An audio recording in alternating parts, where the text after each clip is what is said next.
Okay,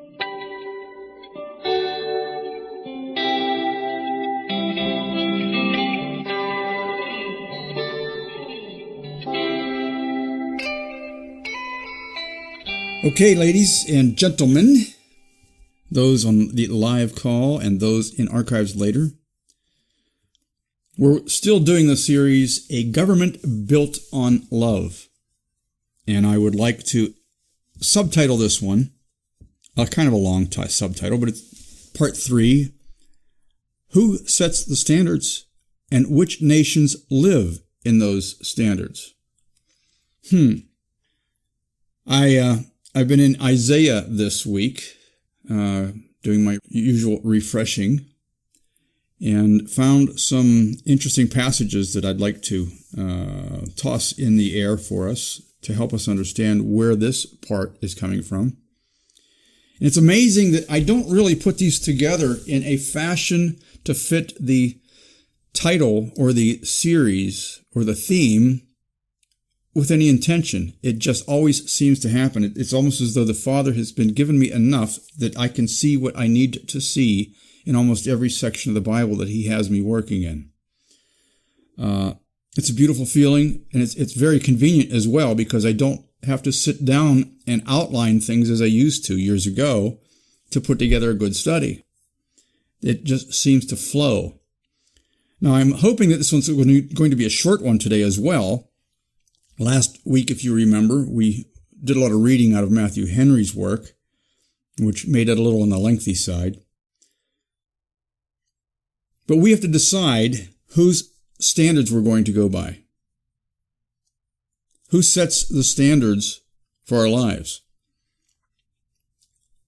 I'm going to ask you all to join in with me in this simple thought, and I'm sure you'll all get at least a camaraderie type of a feeling when I say this.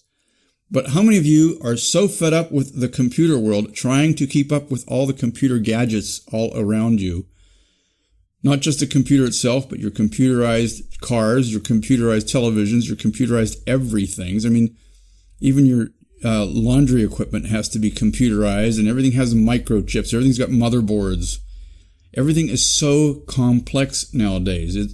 I remember when I was a kid, I liked my AM radio. It had 2 knobs. On, off was one knob, and station select was the other. Okay. And, well, that was what I had.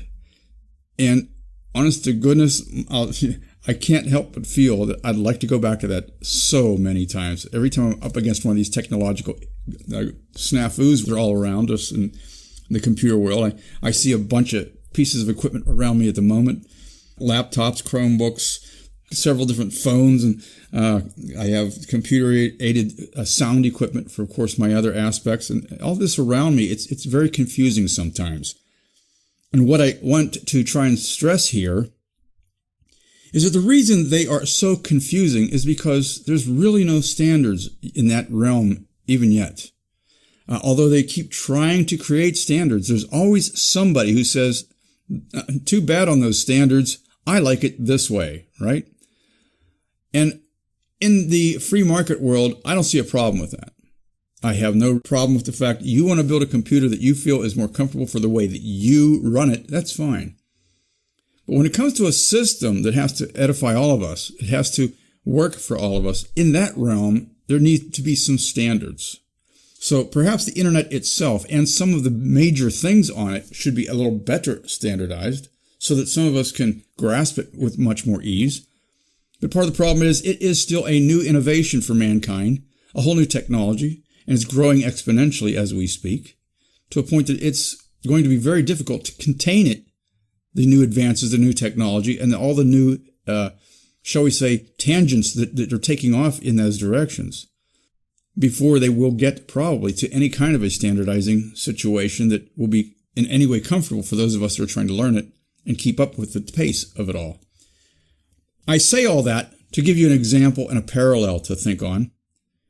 Those are the standards we'd like to see with a computerized world, and it'd be so much nicer to have everything the same. Instead of Apple, somebody has an Apple and it doesn't want to seem to accept our WMV video files, or they don't, or the The Windows doesn't seem to like the Apple files, or Linux operators get all upset because nobody's using Linux. We should all be doing beta. All these different things going on. Everybody likes their own version. Well, try and apply that whole scenario to a system of global law.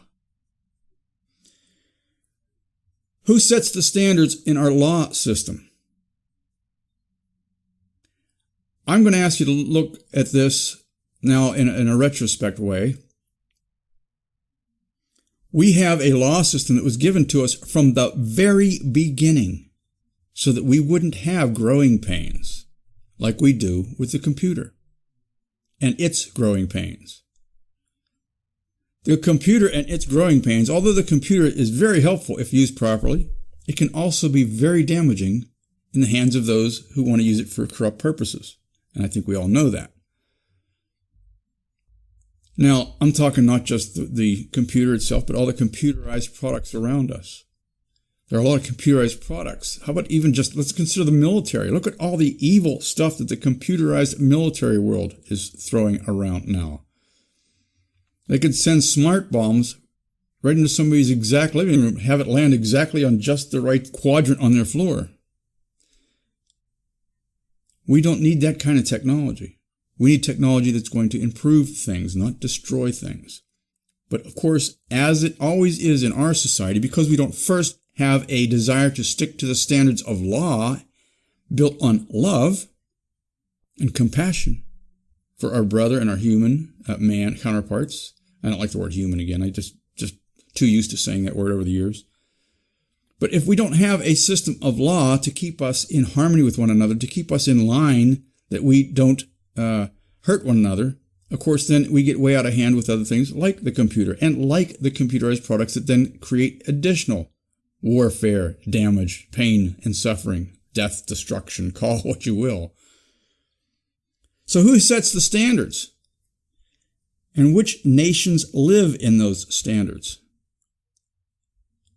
Do we not want a government built on love?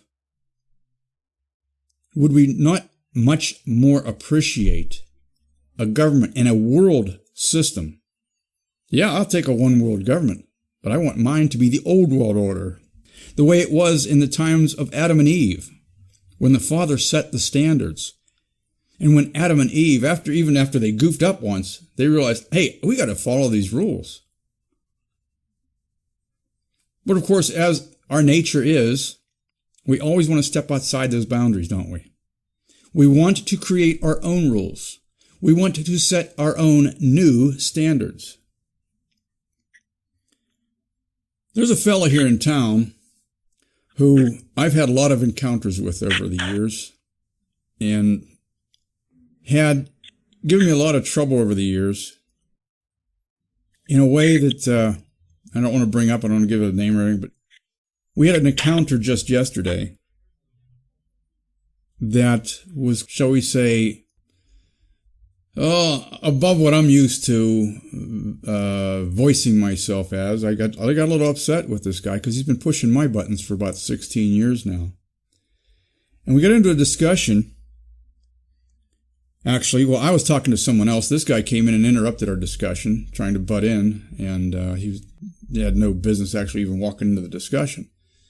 But I was talking business with someone else, and this fellow walked in and started telling me what he thought I should do, and how do I know these different things. And I just simply said, well, had you been listening to me over the past 16 years, you might not even need to ask that question.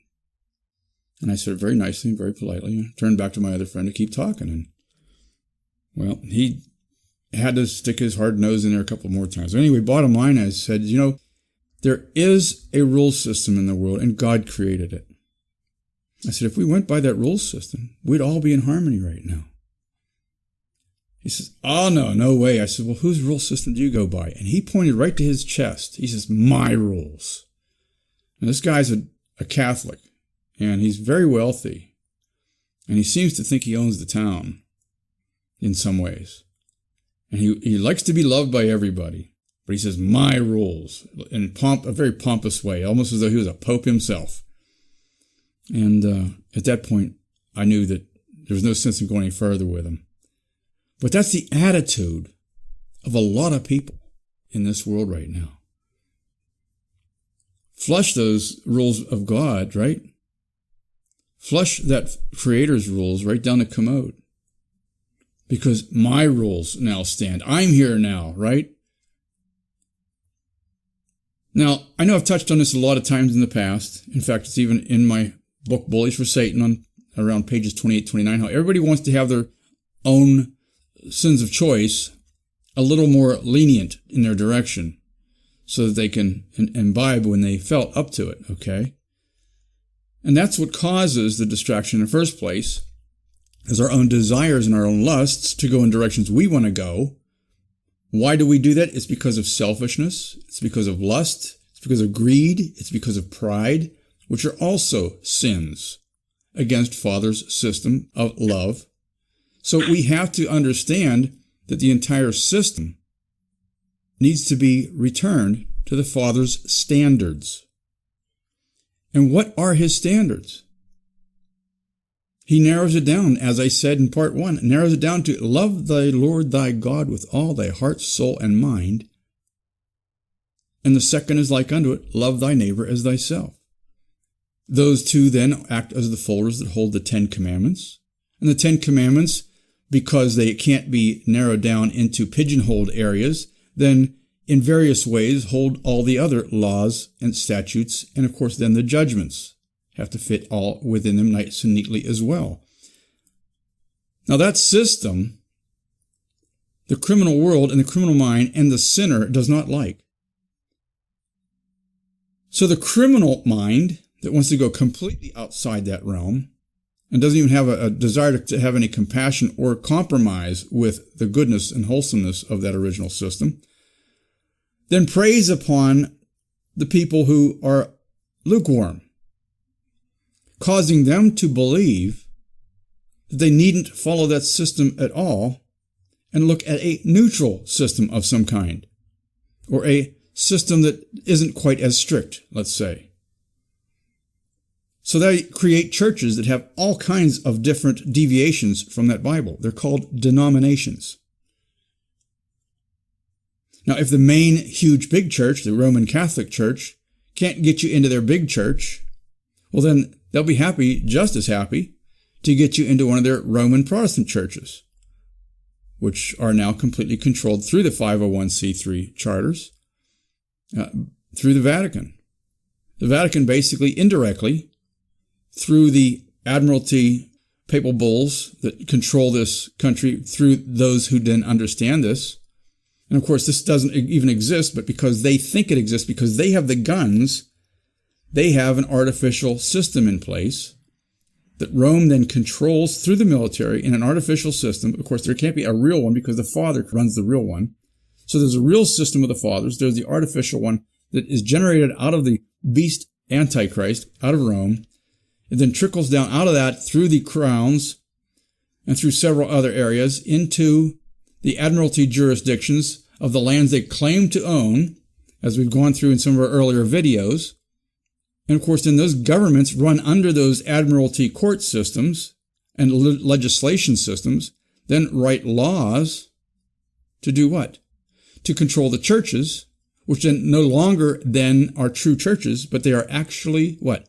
Cults under Satan's control through the Vatican, through those ties I just told you.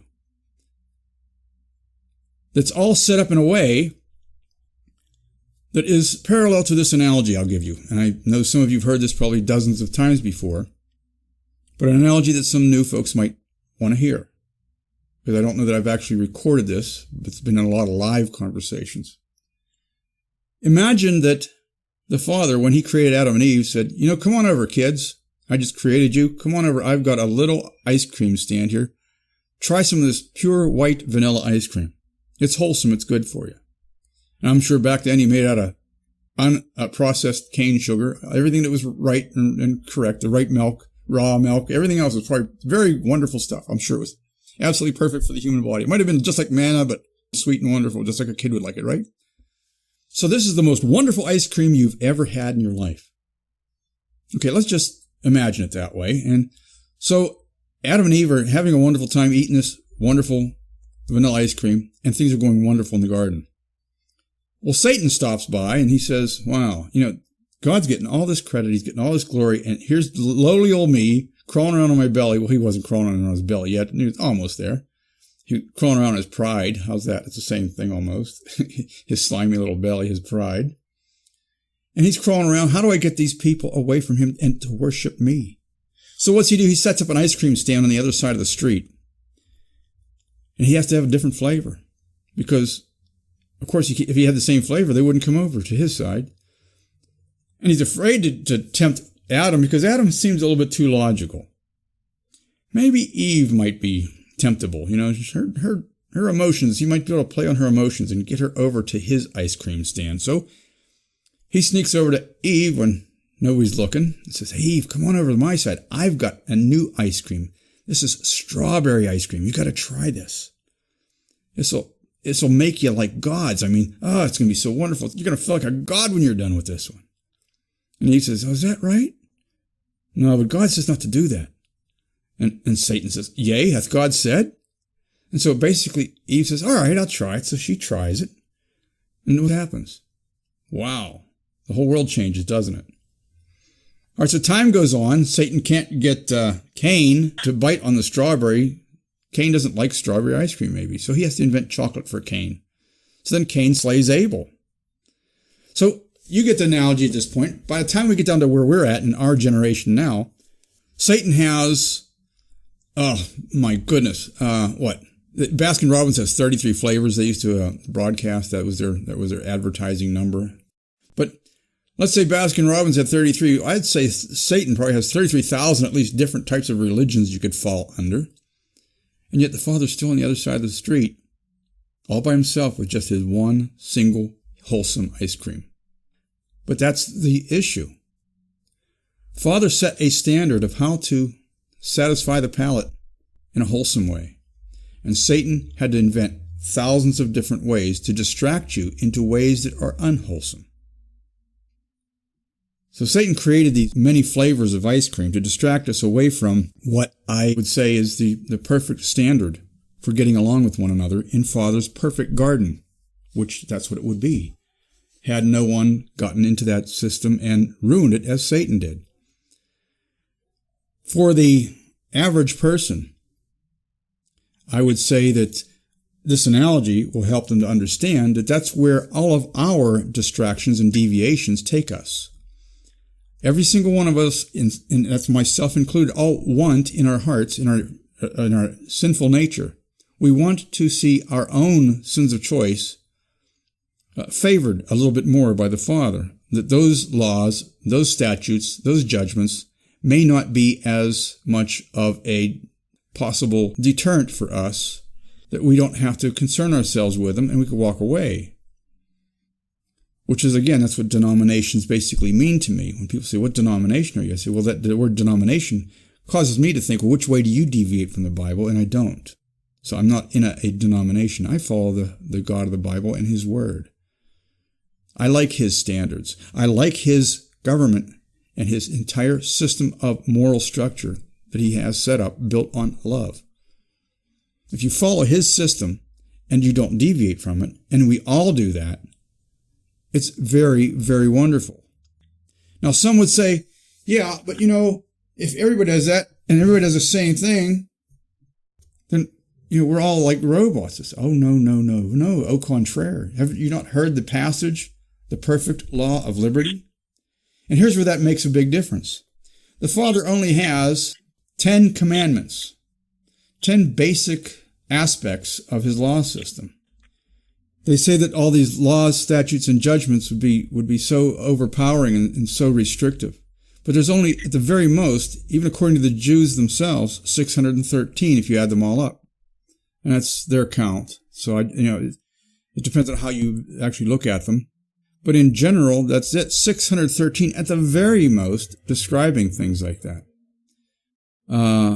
What I would say to you is, which do you think is more restrictive, the 613 that the Bible gives us, or the 600,000 that are in our daily lives all around us in state, local, federal, codes, ordinances, statutes, all over the place? I would say to you that the statutes and judgments of the Father that fit under the commandments are nothing compared to what man is doing presently and is about to do in a massive way. See, man is working towards a law structure that's going to simplify it down to 2 simple instructions. You have 2 choices. Obey every single breath of your tyrannical leader or die. And that's where we're headed. Is that a government built on love? They are mass murdering you under the present system. All of you out there. Every single individual on the planet is being mass murdered, except for the super elite, of course. But they're all being mass murdered. Every one of you are being mass murdered under the present governance system. Is this a government built on love? Is this a government that we should stay attached to? Is this a government that we should support? Is it a government we should condone? Is it a government that we should continue to help that tyrannical leadership keep alive? Or, as the Messiah said, should we come out from among them and be separate, thus taking away more of their strength? Every one of us that's in that system, remember, there's no neutral ground. If you're in that system, you're helping them. You're emboldening them to continue to do what they're doing. You are actually standing there patting them on the back saying, yes, keep going. I'm behind you all the way. Keep giving me my pieces of bribe, and I will be happy to continue to endorse your system. And just thinking along these lines, I was in Isaiah this week. In Isaiah chapter 3, it says, the spoil of the poor is in your houses. When the Father's talking about how we are oppressing the poor. He's not happy about that. It's not a system of love. It's a government built on greed, lust, power. Everything but love. In Isaiah 13:15, he tells us that everyone that is joined to them shall fall by the sword.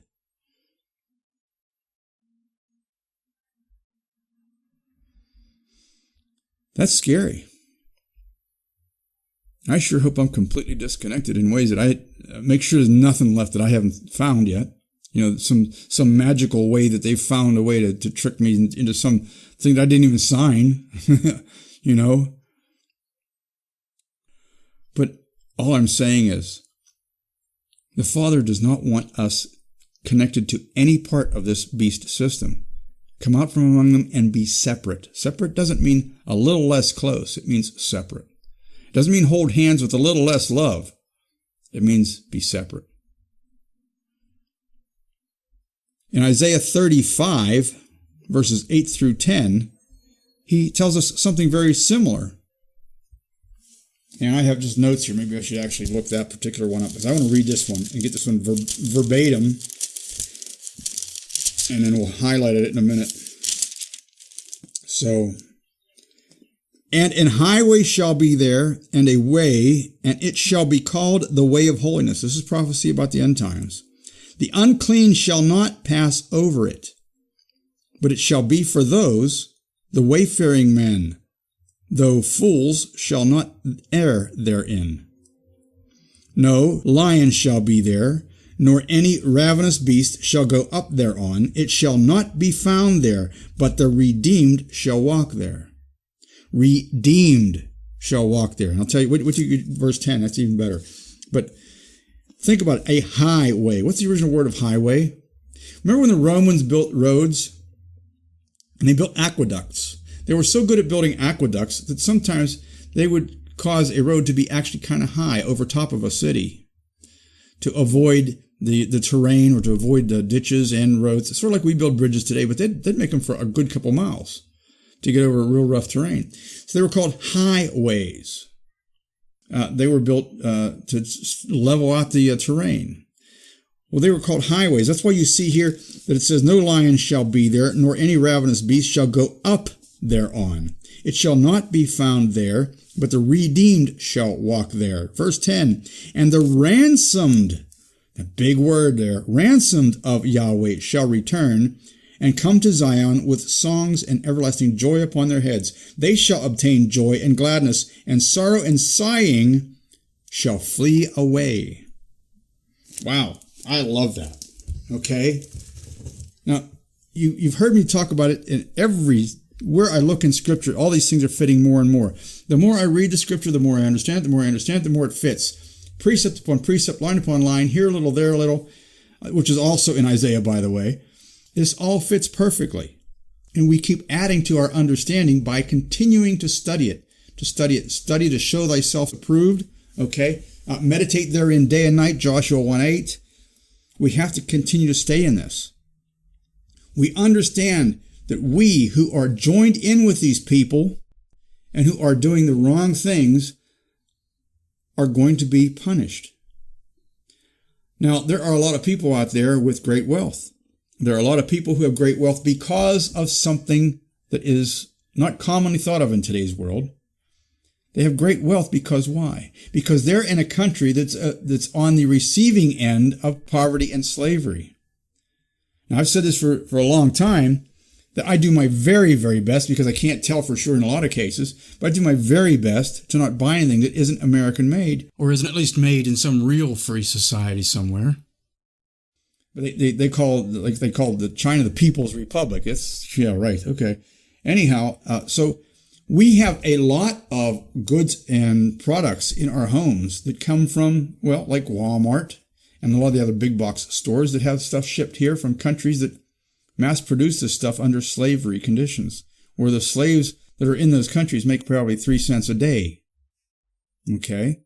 So yes, they can afford to create things at an amazingly cheap price for us, while the poor people in China can't afford to buy a chicken.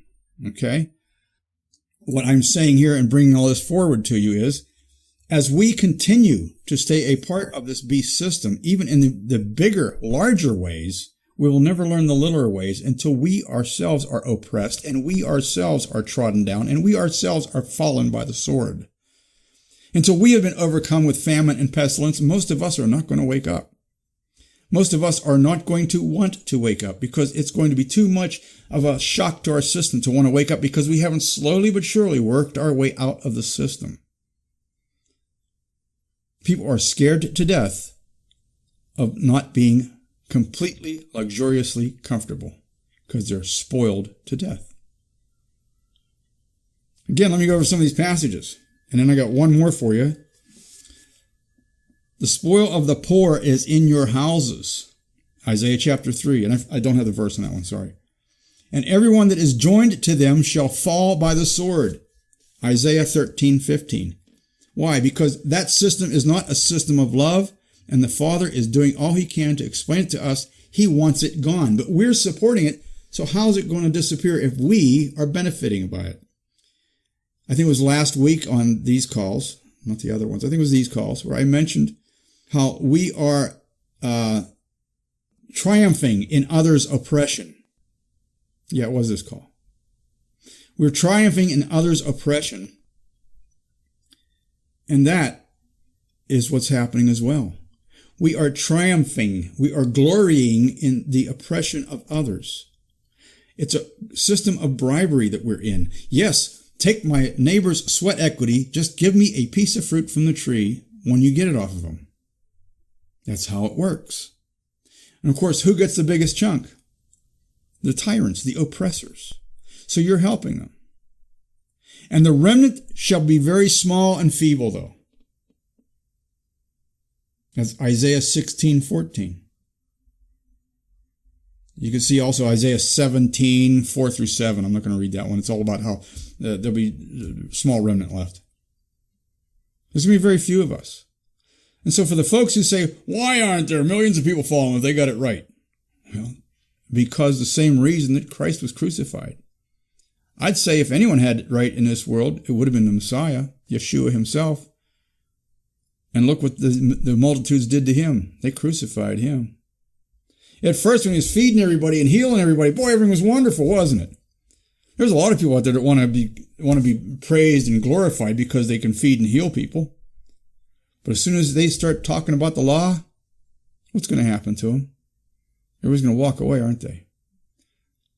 Oh, we have to be responsible for those things, for our health and our welfare. We have to be responsible for that. We've got to live up to some certain laws and restrictions. Oh, we don't want restrictions. We want to do whatever we want. We don't want that law system. We don't want a government built on love. We want a government built on greed, power, lust. And we want to run around and do what we want. We want that law system that says, do what thou wilt is the whole of the law, just don't get caught.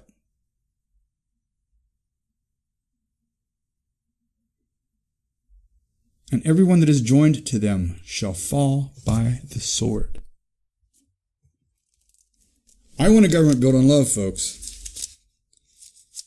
I don't want this phony love system that they have today. Let's go to Isaiah chapter 51, 7 and 8. Hearken unto me, ye that know righteousness, the people in whose heart is my law. Fear ye not the reproach of men, neither be ye afraid of their revilings. For the moth shall eat them up like a garment, and the worm shall eat them like wool. But my righteousness shall be forever, and my salvation from generation to generation. What is righteousness? What does that mean? If you look it up in a dictionary, and I don't have it in front of me, but I could say it pretty comfortably in my own paraphrased words. It's basically, righteousness is your way of seeing the difference between right from wrong and standing on the right side. Your righteousness or your rightness. How do you see right from wrong in the Father's eyes, which is the right standard? In other words, righteousness is the Father's way of seeing the proper standard for the creation that He created. He knew what our desires would be. He knew what our lusts would be. He knew that because He created us. He said, now, you've all been given these things. You've all been given these temptations. The job is, do you want to love them or do you want to love me in the righteous way of living? If you want to love me, do your very best to learn to control those things and we'll get along fine. Yes, you may slip up from time to time, just like a child might slip up from time to time. But my goodness, folks, there's people out there, they want to just endlessly live like the child. I know so many people out there, they look to me like children. How do I say this? When I was little, I remember playing with toys, Fisher-Price type toys. I don't remember, but very, very, very vaguely. And I remember as I grew, I matured and graduated into more complicated toys. Well, even when I got my last, what I would call big toys, I had a couple cars or a couple boats in my earlier, when I was first married years ago. Those kind of grew old on me as well. Because I was losing the loves in my life. And I couldn't understand why. People didn't seem to want to go to love in their world. They were more attracted to the toys. And as this was taking place, as I was seeing our family fall apart, about 30 years ago, perhaps even before that, I knew something was wrong, but I couldn't put my finger on it. And this is where a lot of us start waking up. I started thinking back then, what's it supposed to be like? I didn't know how to put it into words like I'm doing today, that it should have been a government built on love, and that Father makes standards we're supposed to go by. I mean, I'm trying to pigeonhole things for us today so we can understand this better. But that's what's wrong. We have, over time, been tricked away from the Father's standards of how to live and how to love one another. We've been tricked into playing with the toys and looking at that as though that is the ultimate goal in life. He who dies with the most toys wins. We've heard that many times. You've heard me say that 1,000 times. He who dies with the most toys wins. That reminds me of my book, Bullies for Satan, chapter 6, the playpen analogy, which a lot of ladies like that one. They like that chapter. But it's very, very true. There's a couple of us in the other corner of the playpen that are tired of the toys. We've matured. We've grown up. And as I've said before, we have fearlessly and willingly grown up for the Father. Humbly and gratefully respecting that Father. And willing now to understand what that born again is, and wanting to walk completely in His law system that's built on love. Not just in our individual lives, and not just in our families, and not just in our ecclesias or our churches, but also in our civil government. This world has lost its way, folks. It's lost its way big time. Father does say, He says, hearken unto me, those whose law is in their hearts. My law is in their hearts, I think I just read. We're His righteous ones because His law is embraced in our hearts.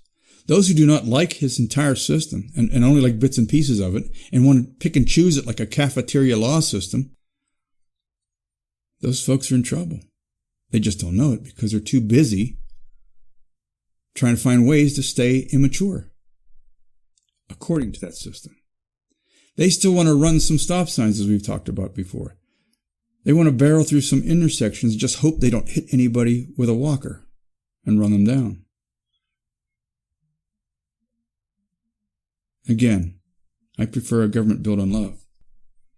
Not a government built on constitutions written by men, documents written by men that are easily distracted into economic error and tyranny. But I like that document that's sitting right in front of me called the Holy Bible.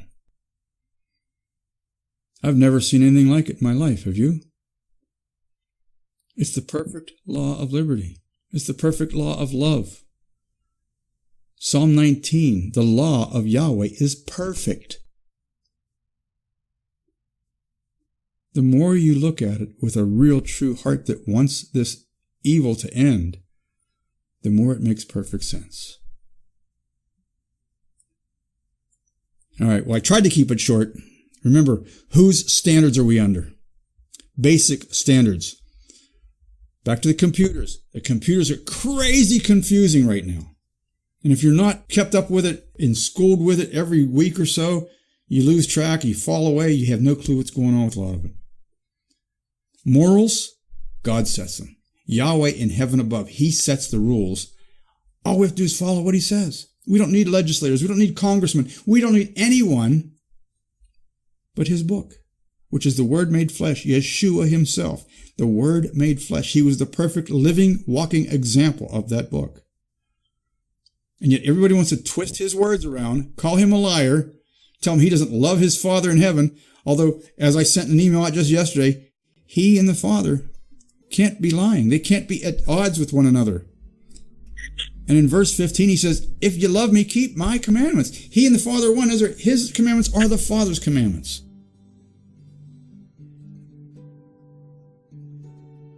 All right, well, let's close, and we'll get on to the Q&A in a minute. And so thanks for that, folks. We'll see you on the other side.